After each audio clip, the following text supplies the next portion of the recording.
Quisiera compartir una idea, dos ideas o tres. No es la predicación que he estado compartiendo en las misas de hoy y de ayer, pero es que en este acontecimiento tan importante que tenemos hoy para la parroquia, pues quisiera hacer énfasis más bien en la segunda lectura, que es providente para el día de hoy.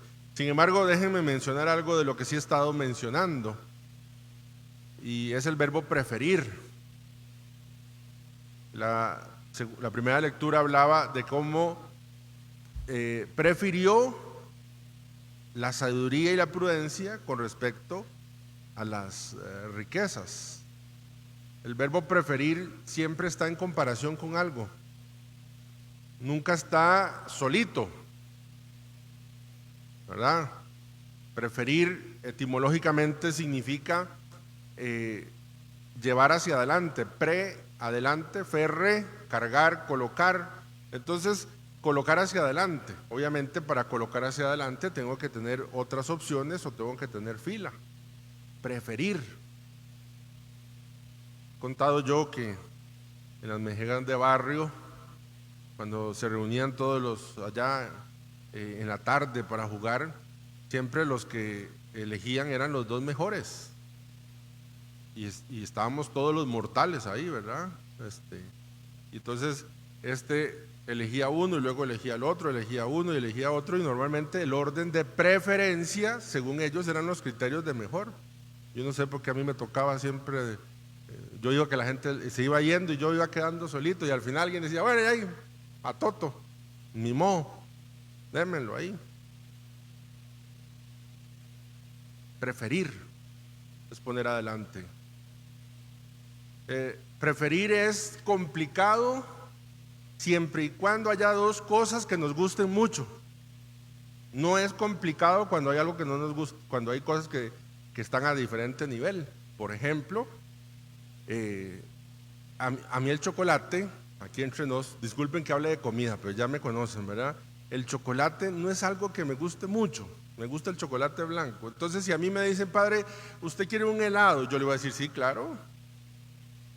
¿Y qué prefiere? ¿Vainilla o chocolate? Por lo que he dicho que voy a elegir. No hay complicación, porque aquí está la vainilla y por aquí está el chocolate. No tengo que reflexionar, no tengo que decir, a ver, si a mí me dicen, por ejemplo, padre, bueno, ¿quiere helado? Sí, claro. ¿Quiere de vainilla o caramelo? Pues mi alma, están así. Y ahí sí me va a costar, porque entonces voy a tener que cerrar los ojos y hacer para ver a qué me sabe, ¿verdad? Para poder, porque de pronto algún día uno le sabe a vainilla y otro día le sabe a caramelo.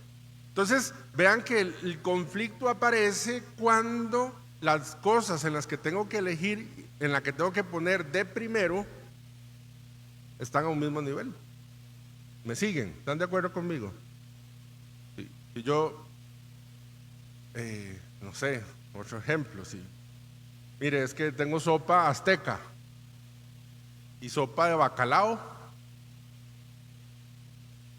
Inmediatamente dijeron azteca. O sea, es que seguramente la azteca está aquí y el bacalao por allá. No le hagan caso, niños, el bacalao es bueno, ¿verdad? Entonces, ¿qué sucedió con el evangelio? Sucedió que Jesús se le presenta a este joven y le plantea. Y entonces este joven tiene que elegir entre Jesús y las riquezas. El problema no era que Jesús no estuviera aquí. Era un hombre que corrió hacia Jesús, quiere decir que tenía urgencia. Se puso de rodillas, quiere decir que tiene piedad.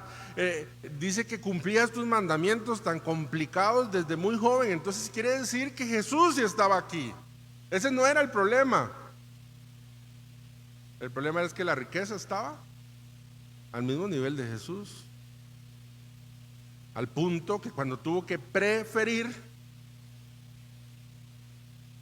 al final la riqueza quedó aquí y Jesús quedó por acá. Ojalá tuviéramos nosotros día con día en todos los escenarios donde tuviéramos que elegir, no tener el conflicto de decir o Cristo o mi trabajo, o Cristo y esta amistad, o Cristo y esta relación, o Cristo, porque significaría que en tu corazón has puesto cualquier cosa, cualquier persona al mismo nivel de Cristo, y eso entonces te genera conflicto. Cuando a Joselito Sánchez del Río le dijeron sálvese, aquel niño de 14 años, sálvese y diga muera Cristo Rey, él no tuvo conflicto en preferir a Cristo que la vida, y dijo viva Cristo Rey. Preferir. Ojalá nosotros pudiéramos siempre poder tener nuestro corazón en esa libertad, al punto en que no tengamos a Cristo o no tengamos nada al mismo nivel que Cristo, para que no fuese conflicto. Lo dejo hasta aquí. Es una idea que compartí en las otras reflexiones, pero no quería pasar la oportunidad de compartirlo. La segunda cosa es, la segunda lectura de hoy decía, la palabra de Dios dice 3 adjetivos: viva, eficaz y penetrante. La palabra de Dios es viva. Quiero agradecerles a ustedes porque, hermanos lectores, porque transmiten entonces vida. Vida. Efectivamente, la palabra de Dios es vida. El Evangelio, los textos del Evangelio principalmente inician diciendo en aquel tiempo, porque lo ubicamos en el tiempo de Jesús, pero como es vida, en aquel tiempo, cuando la palabra de Dios se lee aquí en la Eucaristía, se vuelve en este tiempo.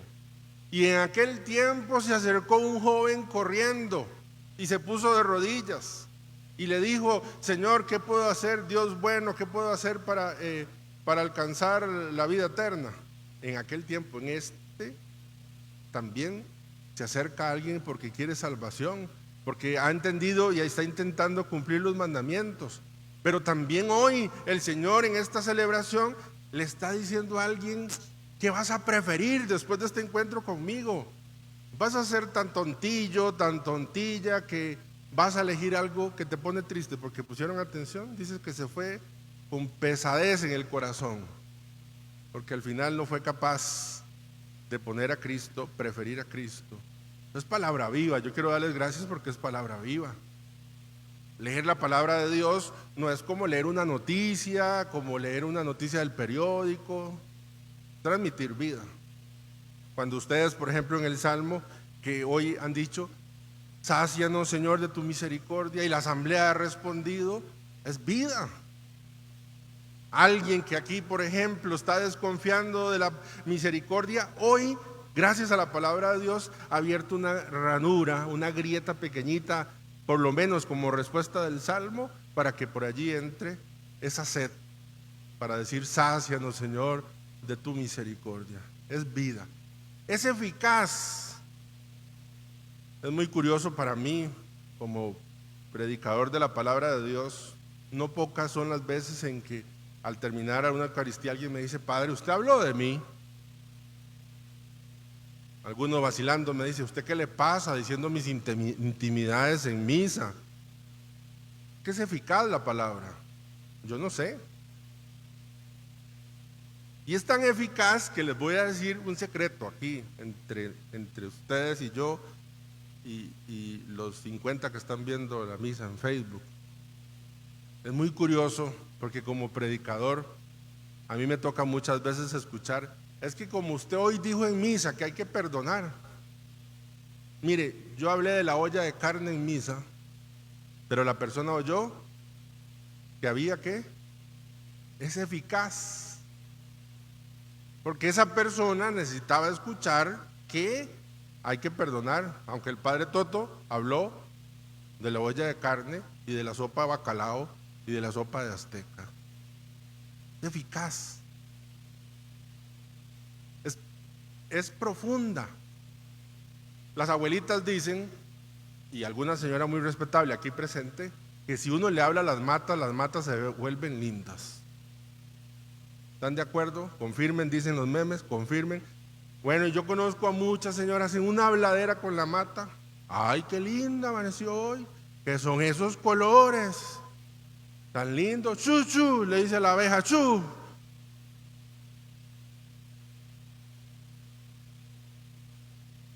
Yo a veces pienso, ¿y el psiquiátrico vacío? ¿Verdad? Digo yo, ¿verdad?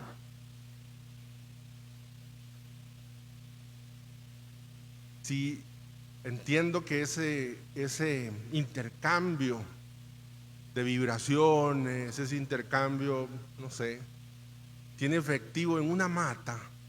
Ahora imagínense la profundidad que puede. ¿Saben? El hijo pródigo, aquel que gastó la herencia, dice que se fue lejos. Se fue lejos porque iba a gastar más la herencia y no quería gastarla delante de su papá. Pero también se fue lejos para no escuchar la voz de su papá. Porque el diablo es astuto, sabe que si una persona logra escuchar la palabra de Dios, y esto que significa que no significa que se concentre, al menos escuchar, de tanto escuchar, la palabra de Dios es profunda. Cuando San Agustín, que no se había convertido, que había viajado a Milán porque quería aprender el arte de la retórica, y en aquellos momentos el más famoso discursista era Ambrosio, y que era obispo. Él tomó la decisión de ir a la catedral, no para oír la predicación porque no era cristiano, sino para ver la argumentación con que Ambrosio predicaba. Y de tanto oír, dejó de oír la argumentación y empezó a oír la voz de Dios profunda en su corazón, que fue golpeando, que le fue recordando, porque el pecado nos hace olvidar que somos hijos de Dios. El pecado nos hace olvidar que Dios nos ama. El pecado nos hace olvidar de la misericordia, pero cuando ya escucho la palabra de Dios, entra profundo en el corazón. ¿Recuerdan al cardenal Bantuán? Esperamos lo beatifiquen pronto. Cuando fue metido en la celda, lo primero que hizo, que no sabía que cuánto tiempo iba a estar allí, empezó a escribir en la celda con un pedacito de carbón y a veces en algún pedazo de periódico frases de la Biblia que se acordaba, porque él dijo: no sé cuánto tiempo voy a estar aquí, no sé cuánto voy a estar lúcido, pero siempre voy a necesitar de la palabra de Dios, ¿verdad? Y entonces empezó a escribir, porque sabía que la palabra de Dios era viva, eficaz y profunda. Y eso, muchas gracias, hermanos, porque también ustedes son partícipes de este mensaje. Termino. La iglesia sirven las personas, no quiero ofender a nadie, no sirven principalmente las personas competentes, que tienen la competencia para hacerlo, sino principalmente los disponibles. Aquel dicho tan lindo que es que Dios no llama a los capacitados, sino que capacita a los que llama. Es cierto que para ciertas funciones se necesitan ciertos cuidados o ciertas habilidades. Obviamente, por ejemplo, el tema de ser lectores, y cuántas veces se ha conversado, en cuántas formaciones habrán ido a lo largo de su servicio, que hay que tener cuidado. Famoso aquella equivocación del texto de Pablo, de Juan en el Apocalipsis, y que dice: y el apóstol entró en éxtasis y subió al cielo. Y aquel lector que no se había preparado muy bien dijo: y el apóstol subió en taxi al cielo.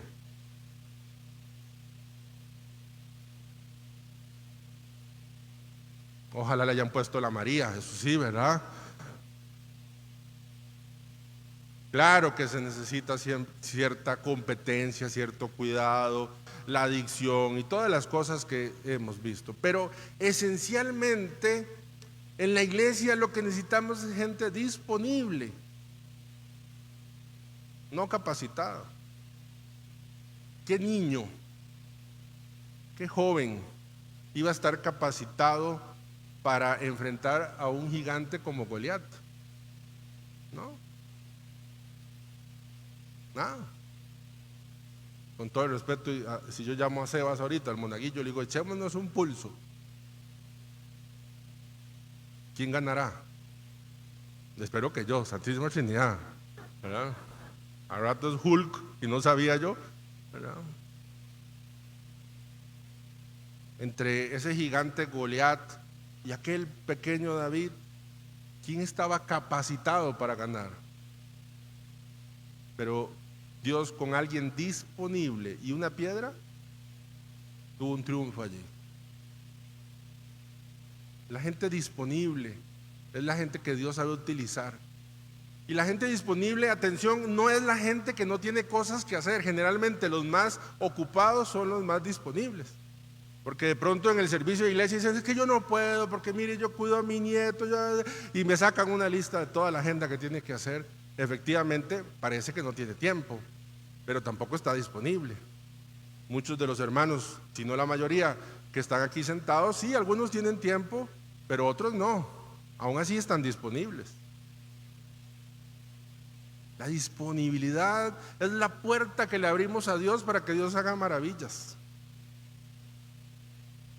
Igual es la puerta que si le cerramos a Dios, empezamos a servir solitos y empezamos a servir para el aplauso y empezamos a servir para el orgullo y empezamos a servir, pero cuando nos mostramos disponibles, claramente, repito, se necesitan competencias, cuidado, amor, pero la disponibilidad es un regalo que le damos a Dios y Dios sabe hacer milagros. Yo quiero agradecerles y espero que estén disponibles a Dios. No le crean la trampa que a veces el diablo nos dice, porque en la iglesia pensamos que los que están aquí tienen que esforzarse más en ser cristianos que los que están allá.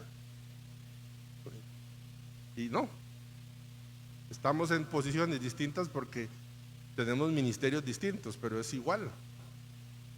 Tan cristiano católico tiene que ser el hermano que lee la palabra de Dios como el que se sienta ahí.